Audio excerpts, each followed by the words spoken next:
Hey, good morning. So I haven't made a video in a while, so I'm just gonna make one today because like I don't know, I just wanted to talk about it, and it was something more than I can put in a Facebook post, because I almost went to Facebook because I was just so super annoyed. First of all, let me say that I have realized that I am clairaudient.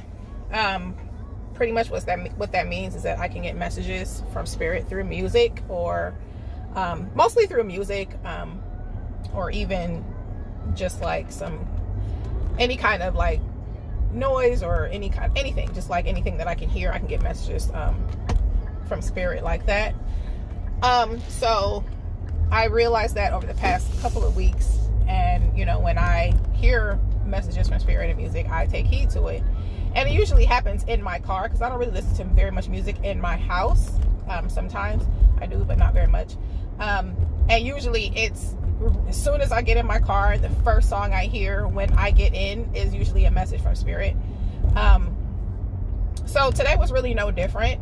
And while I'm on this subject, I will say that I mistakenly heard a song that I thought meant one thing but did not mean one thing. However, I still got the message from spirit, and I'm gonna still take that message.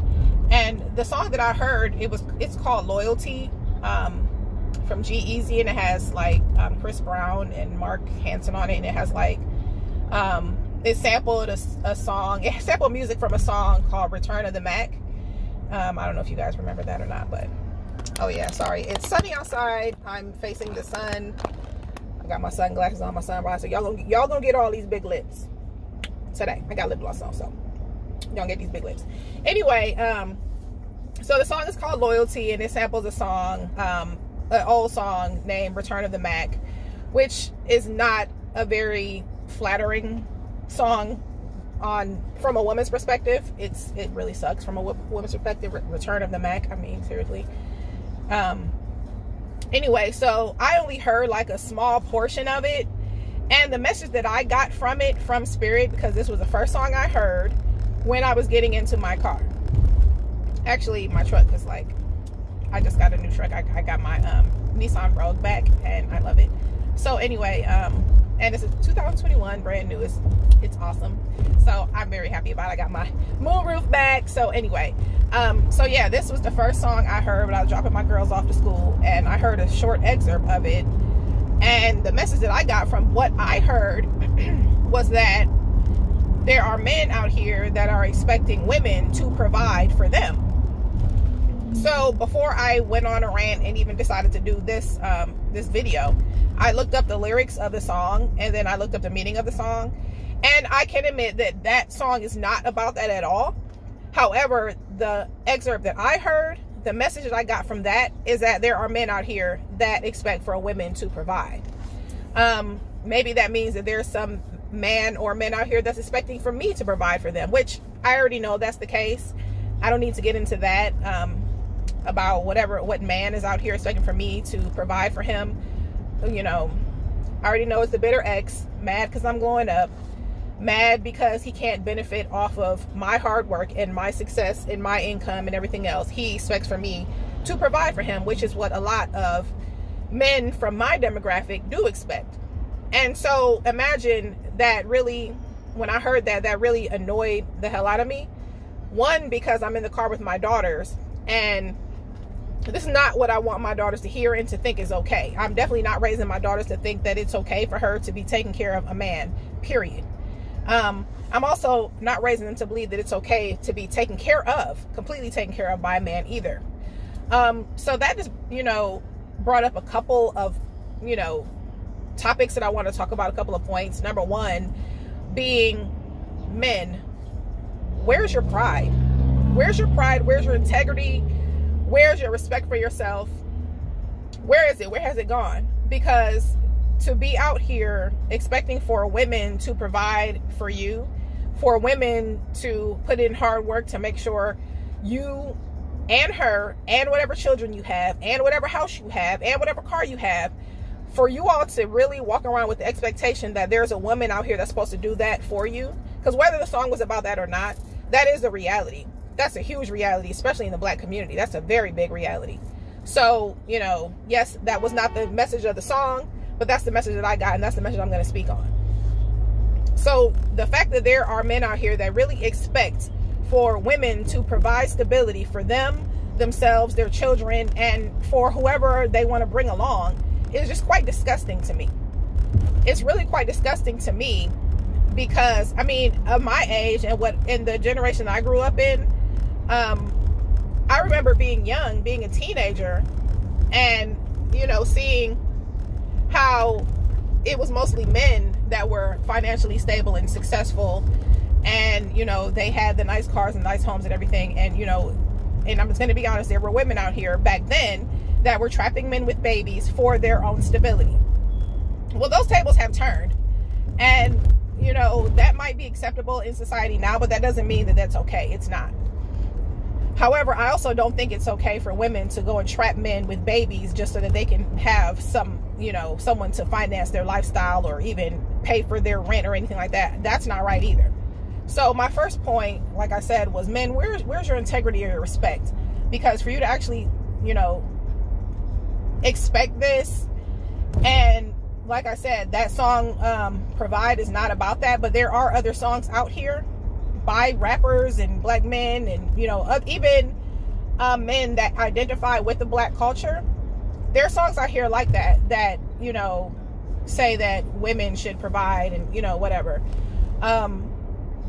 Secondly, my point is, when these women provide for you, you know, let's just say that there is a woman that's willing to provide for you and, you know, make sure you have everything you need. Does that give the woman the right to cheat on you, to abuse you, to beat you, to disrespect you, to disregard your feelings? Does that give the woman a right to do all that too when she provides for you? Because that's what you all seem to think that, you know, you all can do to women, because, you know, when you all are providing for us, we should just take the money, take the roof over our head, or, you know, take that and be happy, you know, and disregard all the messed up crap that y'all do to us as women. I'm not just talking about black women. I'm talking about just women, period. However, I'm speaking from a black woman's perspective because I'm a black woman. So you have no pride, you have no integrity, you have no problem with putting out music that suggests that a woman takes care of you. So in that situation, when a woman takes care of you, like I said, is she allowed to cheat on you and beat on you and treat you like crap? Or, you know, is she allowed to do the same things to you that you all do to women? Is that okay? Because I'd really like to know, like, you know, if the tables were turned, would the same behavior that women are forced to put up with, are you all going to be okay with putting up with that? I'd really like to know that. Yeah, that's a good question. I don't think that you all would be okay with that. Honestly, like, I don't even think the tables could turn in equal ways, because men are not able to give birth to children. So, you know, if the woman is taking care of you and the roles are changed like that, you still wouldn't know what it's like to be a woman, because you can't carry a child and then get abandoned to take care of that child after, like a woman can. I mean, you can be left with a child to take care of the child by yourself, but you can't carry that child, give birth to that child. You can't do that. So it's still not even. Another point that, you know, was, you know, that I brought up, or that I was thinking about, is about marriage. To be honest, like, I've never been a fan of marriage. I really can care less about being married or anything like that. But at this point, I just really feel like marriage needs to be abolished, because marriage is not what it used to be. It's not about what it used to be about, and it never will be again. You know, because so many people, you know, we're all going through spiritual warfare, you know, and so many people are all out here for themselves. Just, you know, I'm here for me. I only care about me. I only think about me. I'm just here. Everybody's out for themselves. And, you know, when they're out for themselves, that means they go out and harm other people or use other people. So I think that's really what marriage is about nowadays. It's just about, oh, well, I need to secure another person in my life to provide for me. Whether it's a man marrying a woman for financial support, stability, or it's a woman marrying a man for the same reason. It's just like, that's what marriage is nowadays. Even relationships is just nowadays. It's just people using people to secure stability in their home, or secure stability in their life. Which I don't think is okay on either part. I think, like, you know, people say that there's a lot of benefits to marriage and everything like that, but these benefits that they talk about is 100% financial. You know, the argument is that, oh, well, you can't get on your person's medical insurance if you're not married, or you can't get their retirement benefits if you're not married, or if they die, you know, you can't get any of their estate because you're not married. Everything is based on financial stability. So my thing is, like, marriage just needs to be abolished, because it's not going to be it's not what it used to be. It's never going to be. It's just really causes more broken homes, more children with, you know, separate families. You know, it just causes a lot more pain than anything else. So what's the point? You know, I see nothing wrong with a man making sure everything he has in his life is taken care of. He pays his bills. The woman pays her bills, or however, you know, man and man, woman, you know, bisexual, whatever kind of relationship. I feel like, you know, everybody should just focus on providing for themselves. You know, like, the woman pays, you know, the woman lives by herself. She pays her own bills. She takes care of her responsibilities. The man that she's with, he does the same thing. This is why I'm completely against living together with a man, or living together with anyone, because I'm not interested in providing stability for somebody else, and I'm not interested in somebody providing stability for me. I can provide my own stability.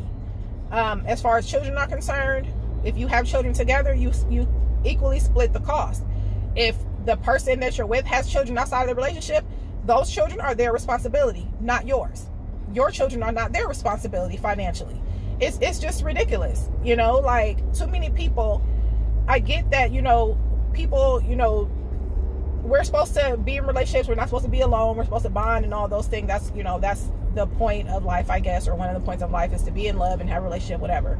But now it just comes down to, like, people are just preying on other people for provisions. And it's ridiculous. There's no love involved. There's no loyalty, no respect, no appreciation, no nothing. It's just money, money, money, money, money. If you have money, then you deserve to get my attention enough for me to get what I need from you. And then, you know, we can keep it moving. And I'm just really sick and tired of that. Like, it's just very, very annoying. That's where this whole power couple thing came into play, I think. It's all about finances, and it's all about money. You know, I could keep going on about that, but then you know, there was another point that was brought up, because once again, I am clairaudient, and I also pay attention to everything. I've always been, like, very hypersensitive to my surroundings. I'm a people watcher. I just watch. I'm always watching my surroundings, and, you know, everything has meaning for me.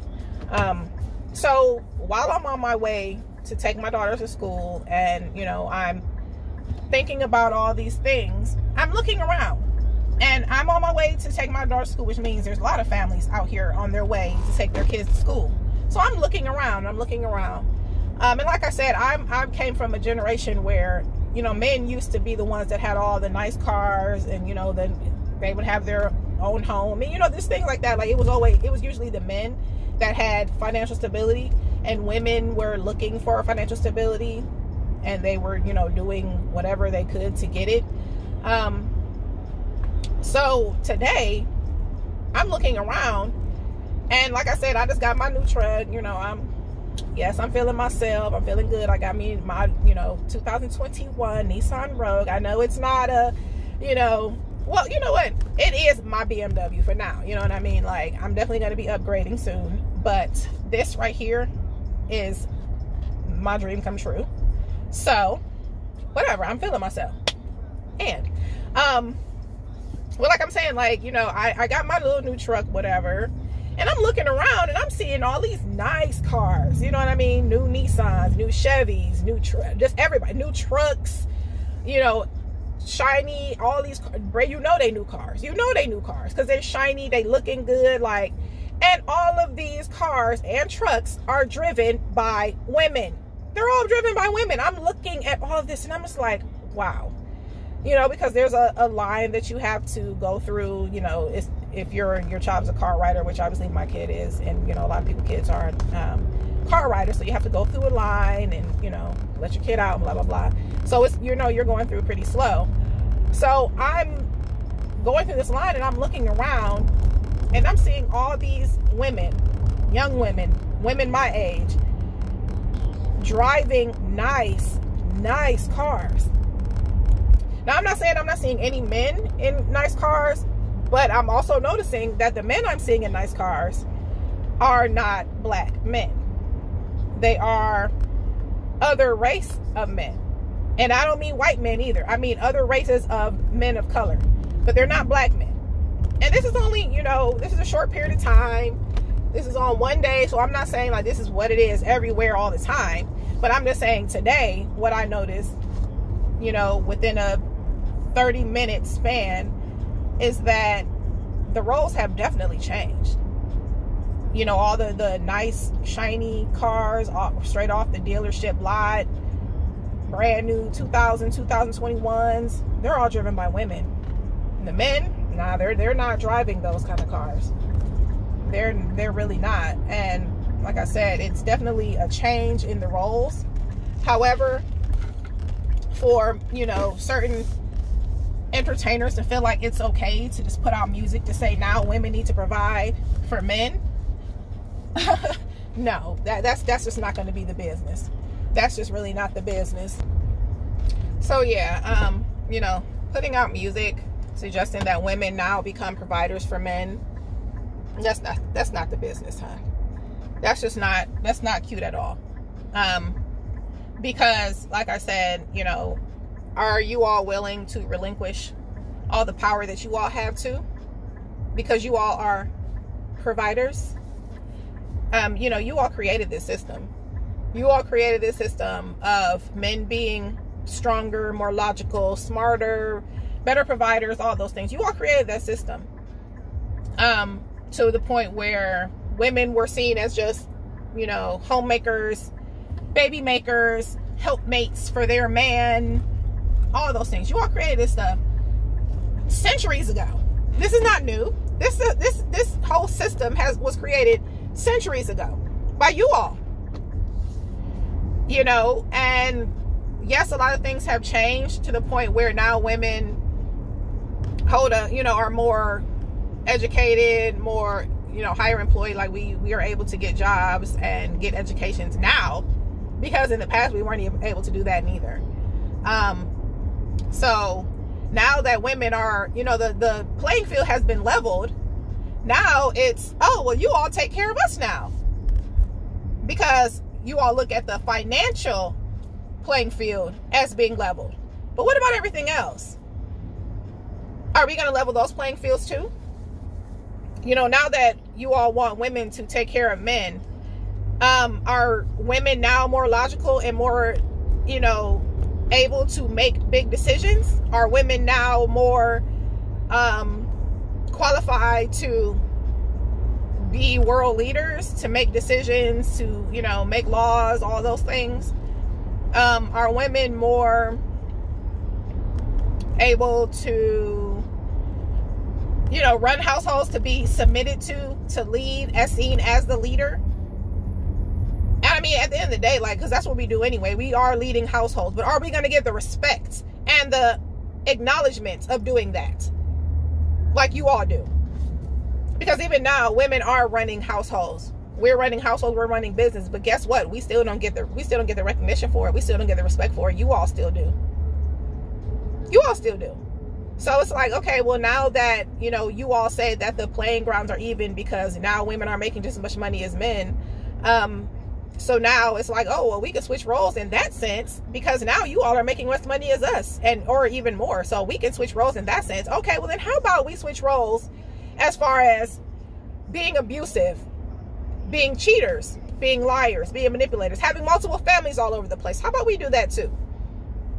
Because even, like, I'm not saying there's no good men out here, but even, you know, good men, you know, for some reason feel like they can just have as many women as they want, especially the ones with money. Like, especially ones with money, they can go and have as many women as they want. They can have as many families and children as they want. They love, look at the celebrities, especially the black male celebrities. Look at them. They can go and make babies all over the damn place. They can go and have as many baby mamas or whatever they want to call them. They can go and do whatever the hell they want to do simply because they have money. So guess what? Now women have money now. So can we go in, you know, have babies by a bunch of different men, leave them? Oh, I'll pay child support, and then, you know, purposely cut down on my work hours so that I only have to pay $50 a month or $50 every 2 weeks. Can we do that? How about, can we start wars because of our egos? You know, can we oppress a whole entire gender of people for power and control? Can we do that too? Can we do that? You know, since you all want to talk about how we can provide for you all, you know, a nice roof, a nice car to drive, or whatever the hell else it is you all expect for us to provide for you all, now that we can make money too. Can we do all the other stuff too? No? Why not? I mean, you all want to have your cake and eat it too? And you do have your cake and eat it too. Why can't we have our cake and eat it too now? No, we can't do that? Oh, okay. Okay. Anyway, and I'm going to say thank you to Spirit, because I really feel like I'm being protected. Even in this sense, that's another, you know, message that I got from Spirit, is that the reason why none of my exes come back around, because I know they do, I can feel it. Like, I can feel it, like, you know, I do have psychic abilities. I am clairaudient, clairsentient sometimes, excuse me. Very much a super empath, and very much a intuitive empath. So you don't have to tell me how you feel. I already know how you feel. But, you know, there's not going to be an exes coming back towards me, because I am a high vibrational person, but I also, you know, am human. And I say this all the time in my videos, that I am human, and I have went through the dark night of the soul. So I do know, you know, I do know my light side, and I do know my dark side, and I embrace both. I definitely do. I'm not scared of my dark side. I embrace both. But in this situation, I am scared of my dark side, because I'm just going to be honest. If one of my exes came back, and Spirit already knows it, this is why Spirit protects me from them. For that reason, and for multiple other reasons too. However, if one of my exes ever came back to me, I would play just as nice. Oh yeah. Oh yeah, we can try it again. We can do all that again. And when I tell you, I would turn into the complete devil on their asses, and I would enjoy it just for fun. And that would make me extremely low vibrational, and that would make me no better than them. And that's not what Spirit wants for me, because that's not really who I am. But I can become that person, because like I said, I have went through the dark night of the soul, and I do embrace my dark side. And I know I deserve to have that kind of vindication, I'm gonna say. But that's not what Spirit wants for me, because that's not really who I am. And you know, I'm not going to allow myself to become one of those people because of what happened to me. But I can still be honest with, you know, just like I was honest with, you know, being wrong about what the song Provide means. I can be honest with myself about this. Pretty much every experience I've ever had with every man has ended in some sort of pain or betrayal or heartbreak or something. So I don't really have a good relationship, I'm gonna say, or a very, not a relationship, I don't have a very good view of men. And that's not all men, obviously. I haven't met all men, you know, but I cannot go into any kind of relationship with a man without feeling defensive, feeling like I have to protect myself, feeling like I can't be vulnerable. I can't do that. There's not one way for me to interact with a man without feeling like I have to protect myself at this point in my life. Every man, from my father all the way down to my youngest child's father. And you know what? It doesn't even stop there. There's actually been even men after that, you know, show themselves as one thing, but then I end up finding out that they're somebody else. Because like I said, I am an empath. I do have psychic abilities. You know, obviously they're not strong enough to where I can figure out who these people are before I even allow them in my life, you know, because I try to give people a chance and everything like that. That's just not how it works. Like, if you're so psychic, then you would know this person's a piece of crap. That's just not really how it works all the time, because that's not how it works for me anyway. I give everybody a chance, and then shortly after is when I start to see things. So from my father all the way down to the last man I interacted with have all been trash, abusive, manipulative, liars, you know, hiding, wearing a mask, something. It's every single one. So yes, my view towards men is not really a positive one. So I think, like, if I was to adhere to this new standard of women providing for men, I would definitely be an abusive partner.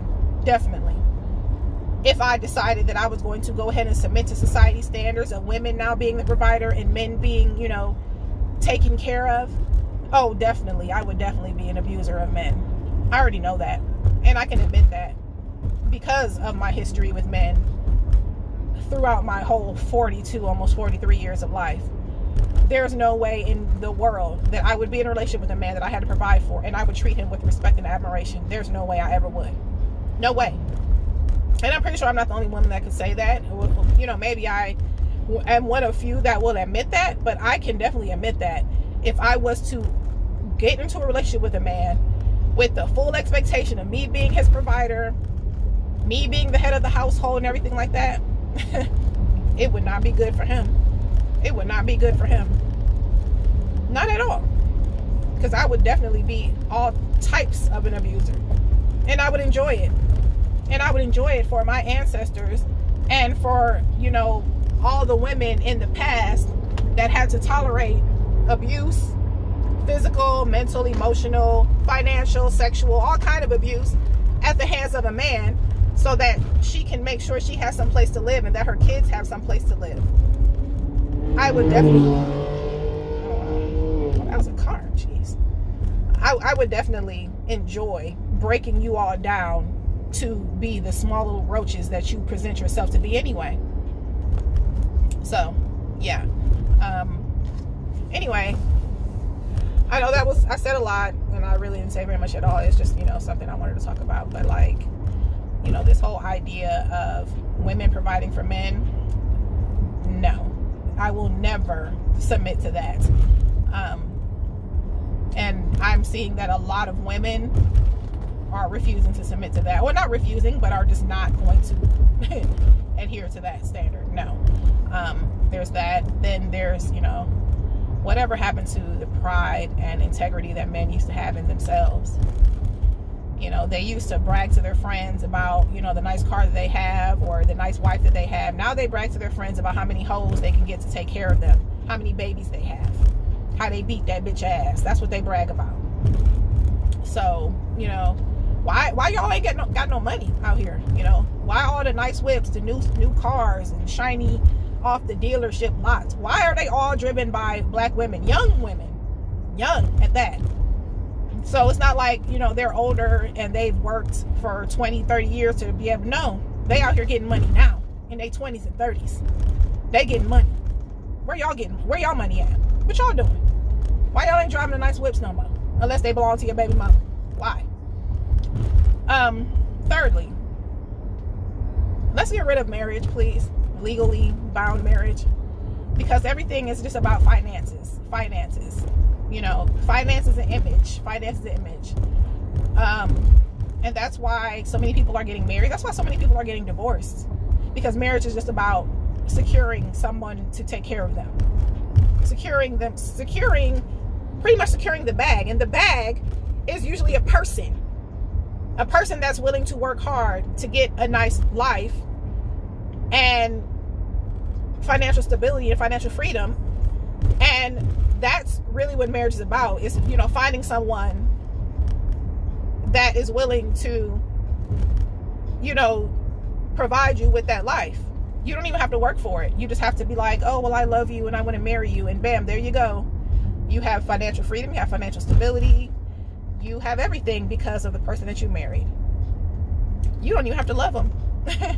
You don't even have to love them or respect them or appreciate them. All you have to do is marry them, and there you go with the life that you want. And this is why there's so much domestic violence, murders, women and children because of child support. You know, money is definitely the root of all evil, but I think marriage is a root of evil as well, because marriage is just about using the other person to secure a life for yourself that you didn't want to work for. So anyway, like I said, I just wanted to put this on a video, I guess, because just typing it out on Facebook, I don't, it was just too much, and like, I'm just not really interested in putting essays on Facebook. Anyway, guys, have a good day. I'll come back and say something again, or maybe I'll talk about something a couple more weeks. I don't know. Anyway, bye.